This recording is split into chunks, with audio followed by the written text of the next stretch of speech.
Hello and welcome to another edition of MRTC Talks. My name is Paul, one of the counselors here. Today's topic, how to deal with cravings, urges, and using thoughts. Cravings and urges to use are obviously a central and predictable part of recovery. They are a normal and natural part of the process. All people in early recovery will experience them from time to time. Chances are, even while you've been here at MRTC, you may have experienced some cravings and urges to use.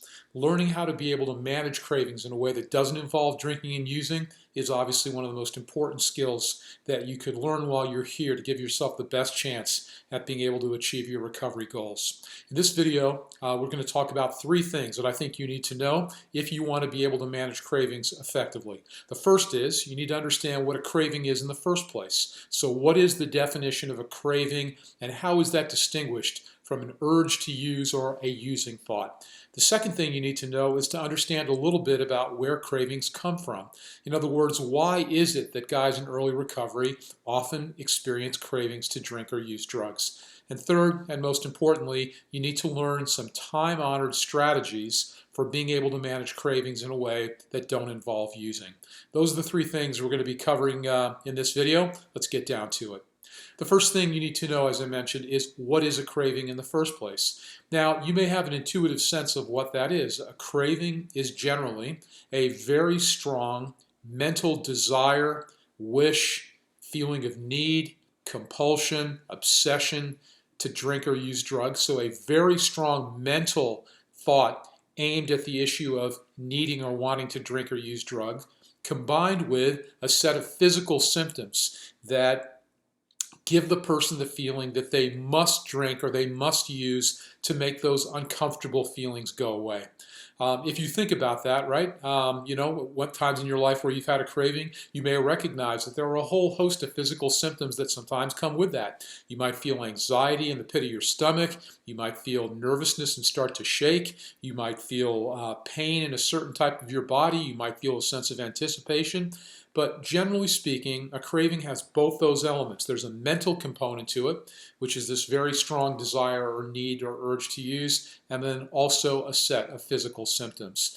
Cravings can sometimes be called urges. Those are interchangeable terms, but they are distinguished to some extent from something we could call a using thought. A using thought may be less intense. It may be less frequent. It may be a kind of an errant or passing thought that goes through your mind. Wow, a drink would be nice right now. Man, I'd like to get, messed up. Those can be kind of using thoughts that we all experience from time to time. But generally, when they become more intense, they become potentially more frequent, they become accompanied by physical symptoms, and they begin to develop in kind of severity and intensity. Those are called cravings and urges to use. So that's what a craving or an urge to use is. Probably intuitively you had a sense of that already. The second issue is understanding where do cravings come from. In other words, why is it that guys in early recovery often experience cravings? Well, generally, cravings come from one of two places. First, cravings are a natural process that is occasioned by your body's readjusting itself to not having drugs and alcohol in your system. Just stop and think about this for a moment. Think about over the course of your drinking or using career.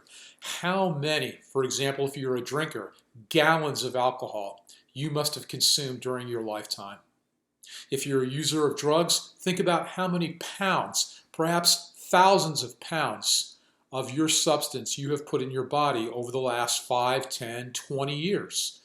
You likely have ingested so much drugs and alcohol in the course of your using career that the cells in your body have essentially become adapted to it. It is habitual now for your body to spend more time than not under the influence of drugs and alcohol. And so when you remove drugs and alcohol, it takes a period of time for your body to readjust back to an equilibrium. We think sometimes that we just get out of detox, we might go without for 5, 7 days, and then our bodies will be readjusted. That's not true. As you probably have learned here at MRTC, in connection with a phenomenon called post-acute withdrawal syndrome, or PAWS, it takes a period of time for the body to readjust itself back to the new normal of not having large amounts of drugs and alcohol in its system. And during that time, oftentimes your body will, in essence, cry out, hey, where's the booze? Hey, where's the dope? That gets expressed in the context of craving.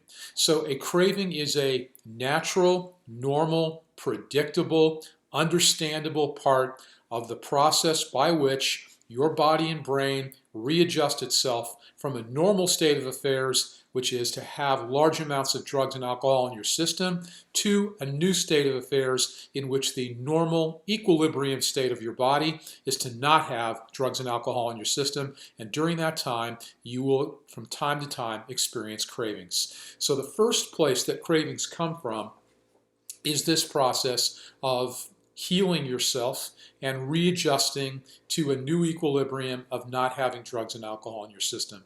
The second thing that triggers cravings are, by definition, triggers. When we encounter something called a trigger, and again, a trigger is anything that makes us feel like drinking or using drugs, we often can experience a craving. What is a trigger? Well, triggers can be, as I mentioned, anything at all that makes us feel particularly tempted to drink or use drugs. They can be internal to us, like our thoughts and feelings. So, for example, a thought that may come into our head, hey, one won't hurt, or no one will ever know, or I deserve this drink. Or it could be a feeling that we may want to change because it's uncomfortable. We may feel sad or depressed or lonely or bored, and that may trigger a craving as well. So triggers can be internal thoughts and feelings and perhaps even memories of times that we might have been drinking or using in the past that can make us feel like drinking or using again, hence the craving. Or they can be outside of us, people, places, things, neighborhoods, communities, sights, sounds, smells, songs, anything outside of us that makes us feel like drinking or using drugs, that can trigger a craving. So in summary, cravings come from two places. One is as the normal part of the process of our body's healing itself, which often takes many months after our last use to fully complete, and when we encounter triggers that are things that make us feel like drinking or using drugs. In both cases, it's important to know that a craving is a natural process, it is a normal process, it is a predictable process. It does not mean anything negative whatsoever. It doesn't mean that a person's not working their program. It doesn't mean that a person is ambivalent about whether they truly want to recover. It doesn't mean that they are destined to use drugs again. It doesn't mean that they're not serious. It means none of those things. It is a simple, natural part of the process, and almost everyone in early recovery will experience cravings and urges to use from time to time. Chances are, my guess, as I mentioned before, even here at MRTC, while you're in treatment, you may have experienced cravings to use drugs or to drink alcohol. All right, the third then and final thing that we're going to be covering today is if you experience a craving or urge to use, which you undoubtedly will in the course of your early recovery, how can you deal with that in a way that doesn't involve drinking or using drugs? Well, there are a number of key strategies that work in these situations. But I think the first thing that they are all based on is an understanding of how cravings operate and how typically long they last. These are both issues that I think the average person in treatment doesn't have a good sense of. The first thing to know is that a craving operates much like a wave on an ocean. Its feelings intensify for a period of time, like a wave increasing, but then they always crest. And on their own accord, they dissipate if not acted upon. So in other words, cravings increase, the feeling of a craving of wanting to use, needing to use, feeling uncomfortable sensations in our body that we feel will only be relieved by the use of drugs or alcohol. Those build for a period of time, but again, like the operation of a wave on an ocean, they always crash. They always dissipate. They always go away on their own. How long? In what period of time do they go away? In other words, how long do cravings last? Typically between 5 to 30 minutes is the average length of time for a craving. Now, I don't know if that strikes you as a big number or a small number, 5 to 30 minutes, but one of the most important things that you can recognize is that whatever the length of a craving is, for the most part, it's not hours, it's not days, it's not weeks, it's not months, it's minutes. And if you can put together some strategies for helping yourself to be able to get through cravings for that period of time, they will dissipate on their own. And the other thing that is important to know is that not only do cravings go away on their own, usually after a period of 5 to 30 minutes, but the more that a person is able to successfully withstand a craving without using or drinking, over time, the less frequently those cravings occur and the less intense they become, to the point that once a person has accumulated a significant period of sobriety, perhaps say 6 months to 12 months, cravings are a relatively infrequent occurrence. And one of the ways you can prove that to yourself is ask someone who's got that level of sobriety. Next time you go to a meeting, ask them, a guy with 1 year sobriety, the extent to which he is experiencing cravings and how that might relate to the extent to which he experienced cravings early on. I think what you will find is that it does get better. In fact, if it didn't get better, in other words, if a person at 1 year sobriety was experiencing cravings to the same frequency and extent as a person in your situation, why would anyone stay sober? Who would sign up for that if that meant that for the rest of your life you were going to be racked by cravings and urges to use?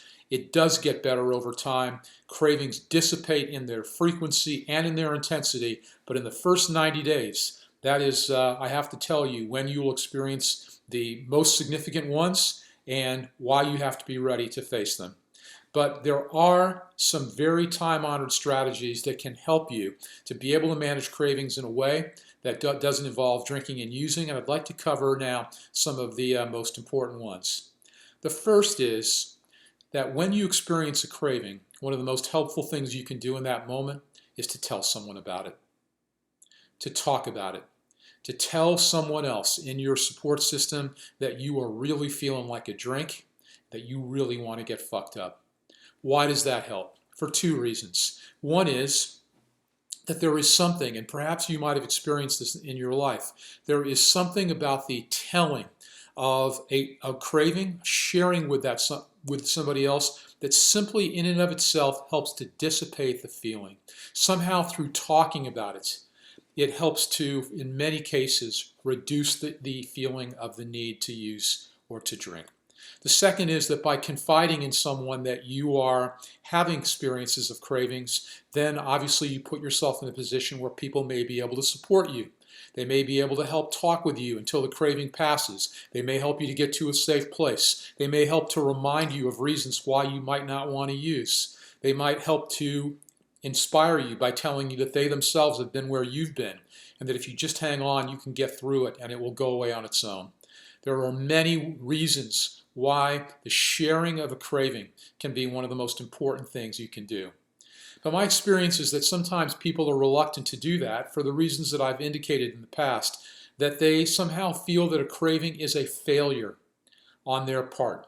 That if they are experiencing a craving after having had 2 months sobriety, that it must mean that they are not serious about their recovery, that they're not doing what they need to do, that they have reservations, to use an AA term, or that they are otherwise destined to use. None of those is true. So my hope for you is that you will not feel, should you have a craving, in any way reluctant to confide in some person that you are experiencing just that. There is nothing to be ashamed of. There is nothing to be embarrassed about. There's nothing to feel guilty for. It makes you into nothing less than anyone else. It is simply a normal, natural part of the process that if you get through the first few times, you will greatly increase the chances that you get through in the future as well. The second thing that you can do to help yourself during that 5 to 30 minutes that you are experiencing a craving is to do something that distracts you, something that takes your mind away from the thoughts and feelings that you might be having that tell you that you need to drink or get high. What might help you to distract yourself? Anything and everything. Going for a walk, reading a book, watching a movie, listening to music, playing music, going to the gym, shooting baskets, talking to someone, playing with a cat, meditating, doing yoga, working out, watching a video. Anything that can temporarily distract you and take your mind a little bit away from those thoughts and feelings that you're having until the 5 to 30 minutes is over and the craving dissipates on its own can be a very effective strategy to help you to be able to continue to stay sober. The third strategy that may be of help to you is to do something to discharge physical energy. As we mentioned, when a person is having a craving or a using thought, it is typically accompanied by physical sensations that occur in a person's body where they may feel anxious or tense or jittery or wound up or keyed up. Anything you can do to kind of discharge some of that energy both helps you to feel better in the moment and helps to dissipate the craving. So physical activity, going for a walk, going to the gym, working out, hitting the bag, running in place, doing calisthenics, anything that you can do that helps to discharge some of that physical energy can be a very effective strategy to help you to be able to withstand the craving. The next thing you could do, strategy 4, is positive self-talk. And that involves talking to yourself, giving yourself positive messages that can help you to give you the courage, to give you the foresight, to give you the inspiration, to give you the motivation to stay the course and not give in temporarily until the craving dissipates.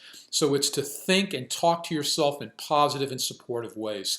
What could that be? That could be anything that you might find particularly supportive in the moment. So for some people, for example, giving themselves positive affirmations and encouragement, telling themselves, hey man, I learned at MRTC this was going to happen. This is a normal part of the process. It doesn't mean anything's wrong. It doesn't mean that I'm destined to use. I'm in no danger. This is just a thought. This is just a feeling. All thoughts and feelings dissipate just like they told me. You've gotten through them in the past. You can get through it again. Keep going. I'm proud of you. Anything that you can tell yourself that will encourage you in the moment to not give into the craving can be a very helpful strategy indeed. The second thing that you could do is sometimes referred to as playing the tape out.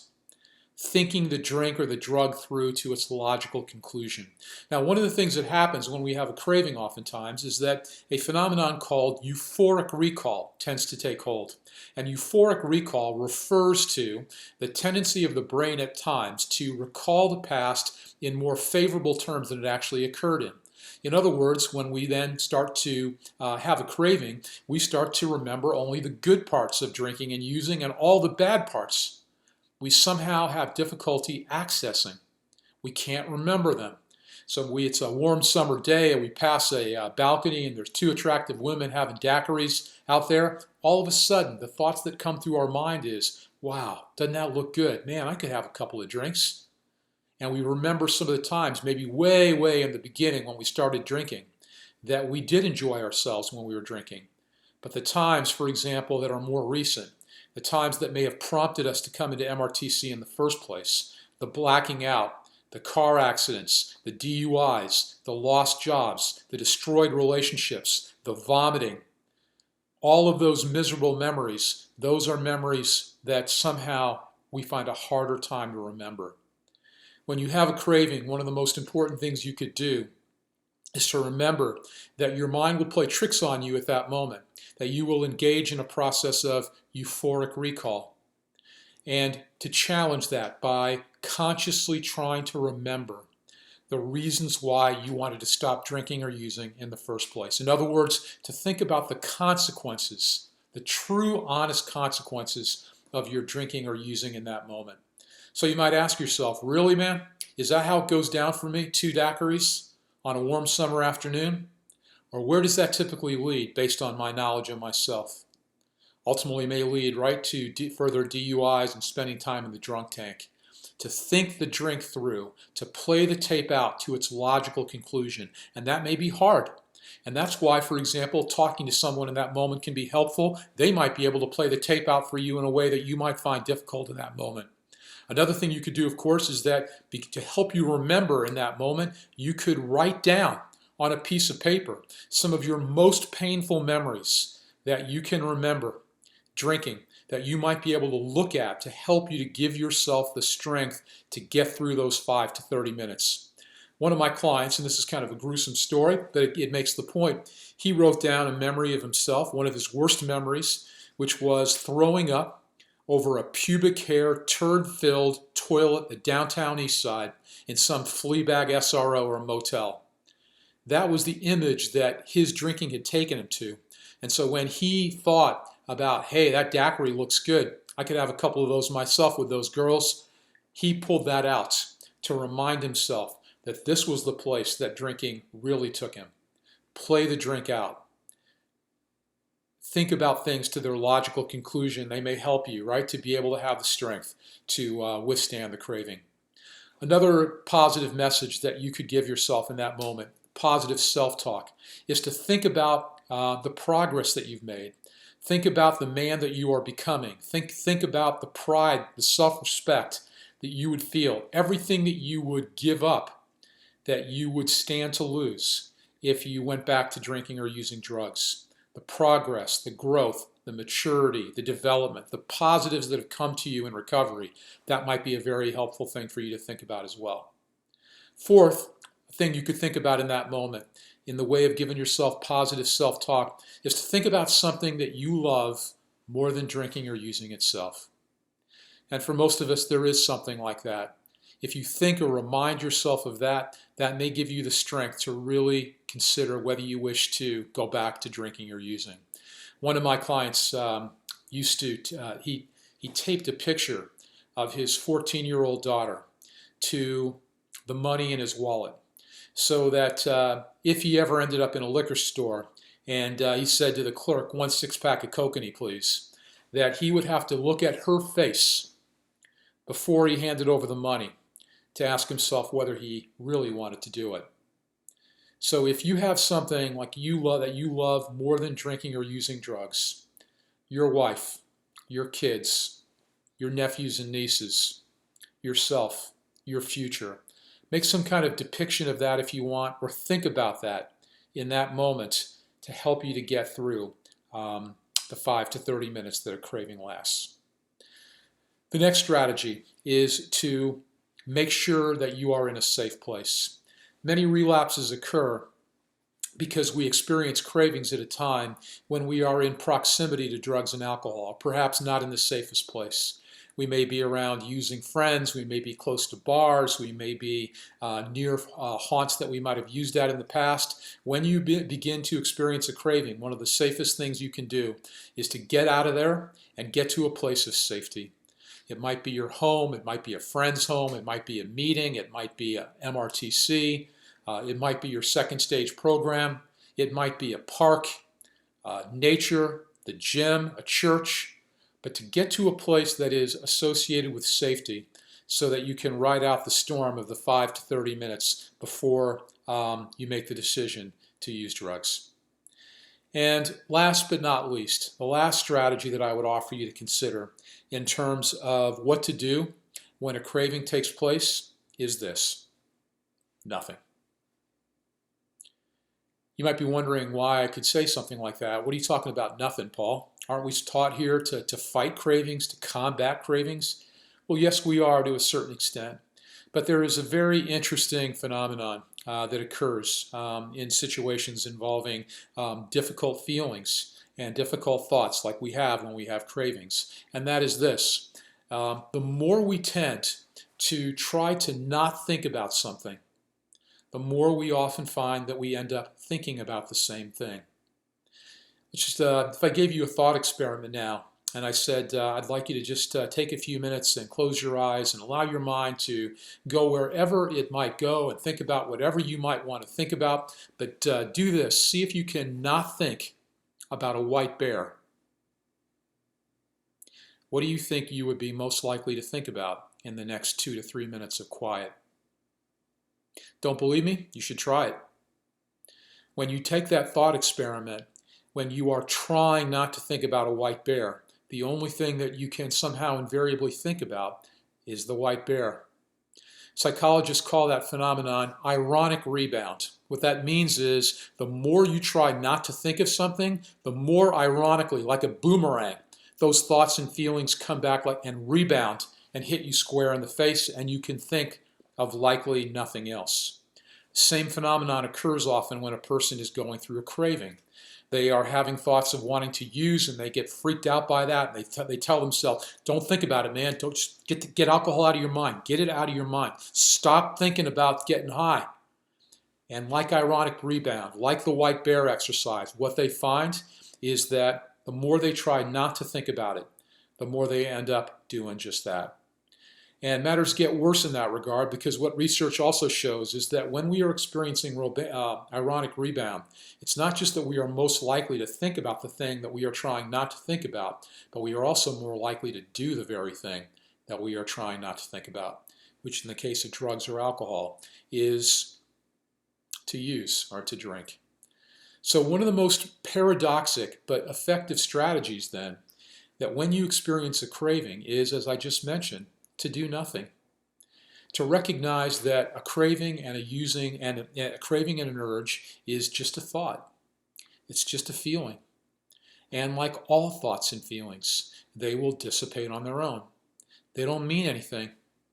They come from different places. Much like during the course of the day up to now, you probably have had 1,000 thoughts, 1,000 feelings, and they've come and gone like clouds in the sky without even you being aware of that. Cravings and urges are exactly that. They will dissipate on their own because all thoughts pass, all feelings pass. We don't realize that, number one, because we think, right, that cravings go on interminably, that they will never end, and that the only way that we can ever end a craving is by drinking or using. But the problem is we never stick around long enough to know that they go away on their own. When they're building in intensity, when they're on the front part of that wave, it feels like, does it feel like it's going to end? No. It feels like it's just going to continue in perpetuity. And it becomes so uncomfortable, we say, like, I got to get rid of this. What's the way to get rid of it? Get fucked up. But then, like I said, the consequence of that is that we never learn that cravings go away on their own because we use too soon, before they've had a chance to dissipate, and we condition ourselves to believe 1,000 times over that the only way to get rid of a craving is to drink or use drugs itself. It's not true. You can get rid of a craving simply by waiting, doing nothing, giving yourself positive encouragements that this too shall pass, that this is just a thought, this is just a feeling, and all thoughts pass, all feelings pass, all thoughts and emotions crest like a wave and ultimately dissipate. So there are 5 or 6 general strategies to be able to help yourself to get through a craving the next time it hits. They are to, number 1, recognize that cravings are natural, they are normal, they are part of the recovery process, they are caused by your body's own readjustment from a state where drugs and alcohol are typically in your system to a state where they are not, or they are triggered by things inside or outside of you that make you feel understandably like getting drunk or high, because those things have been associated with your use of drugs or alcohol so many times in the past.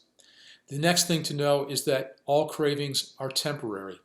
They last on average between 5 to 30 minutes, not hours, not days, not weeks, not months. They will dissipate in time always, if not acted upon. They go away on their own if you simply allow yourself the ability to ride the wave until it dissipates. The third thing is that when you have a craving, to share that with another person, recognizing that the simple act of giving voice to your craving, of telling someone that you are fiending for a drink, that you feel like getting fucked up, takes some of the power out of it often, and that it puts you in a position where someone then is able to help and support you until the craving goes away on its own. As I've tried to stress, there is nothing to be ashamed of, nothing to be embarrassed about, nothing to feel guilty about, nothing at all of the fact that you're having a craving. Confide in someone may be one of the most powerful things you can do.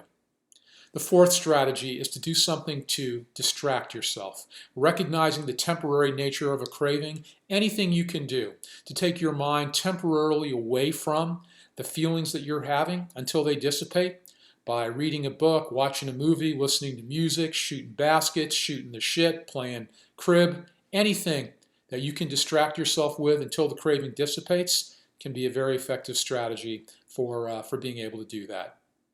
The fifth strategy is positive self-talk, giving yourself supportive messages, telling yourself, you got this, man. You can do it. They predicted this at MRTC. It don't mean nothing. It's just a thought. It ain't going to hurt me. I'm in no danger. It's going to dissipate on your own. Think about how much I've accomplished here. Think about how I'm becoming the man I aspire to be. Those positive messages. Or playing the tape out to its logical conclusion, realizing that in a moment of a craving, your mind's going to play tricks on you, and that you will be probably under the spell of euphoric recall. And either talking to yourself and convincing yourself, reminding yourself of how it really goes down, playing the tape out, or if you need some help in that regard, writing it out so that you can look at something when you most need to, can be one of the most effective strategies that you can employ. Third, in that regard, is to remind yourself of something that you value or that you love more than drinking or using yourself. Typically, it will be a person, someone who you love, who you care for, who you want to be there for. Remind yourself of them, whether it's in your mind, through a photo, through a recording, to give you the strength to be able to get through. The sixth strategy is to make sure that you are in a safe place. And if you are not, to remove yourself as soon as possible and to get to a place of sanctuary. Whether that is your home, a friend's home, a meeting, a treatment center, a second stage program, your buddy's car, wherever it is that will keep you safe to get to that place until the craving dissipates. And lastly, the idea that might help you is to consider doing nothing. To simply accept the fact that you are having a craving without trying to change it, without trying to ignore it, without trying to not think about it, recognizing the concept of ironic rebound, remembering the white bear exercise. The more you try not to think about a white bear, the more you are guaranteed to think about it. The more you try not to think about a craving, the more you are guaranteed to not think about it. Simply recognize that a craving is simply a thought, simply a feeling, and that all thoughts, all feelings pass.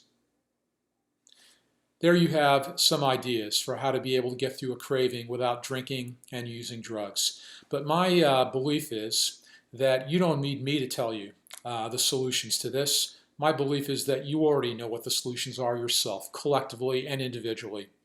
If you're in a group right now, here's something I would encourage you to do, and that is to ask yourself as a group the following question.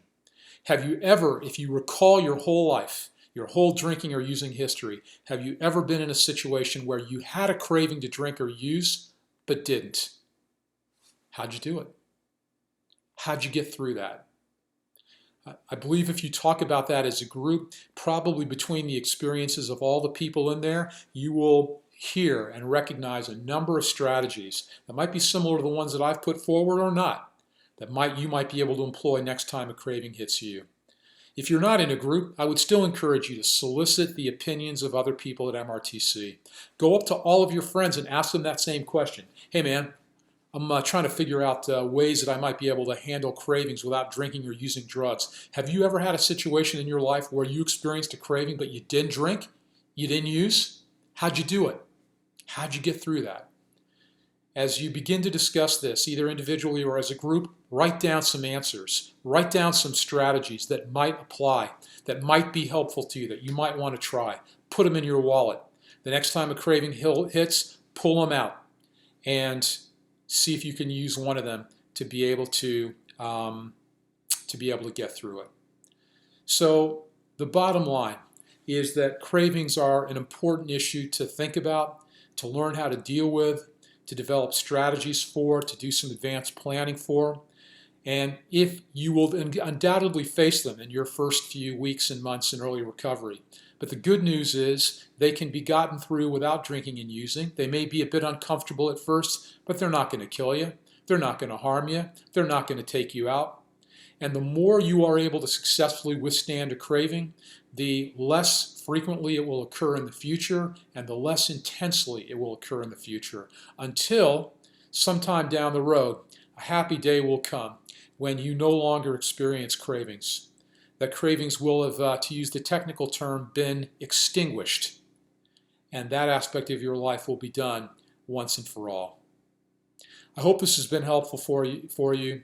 I encourage you to consider talking about these issues in your group, with your counselor, with your friends at MRTC. See you next time.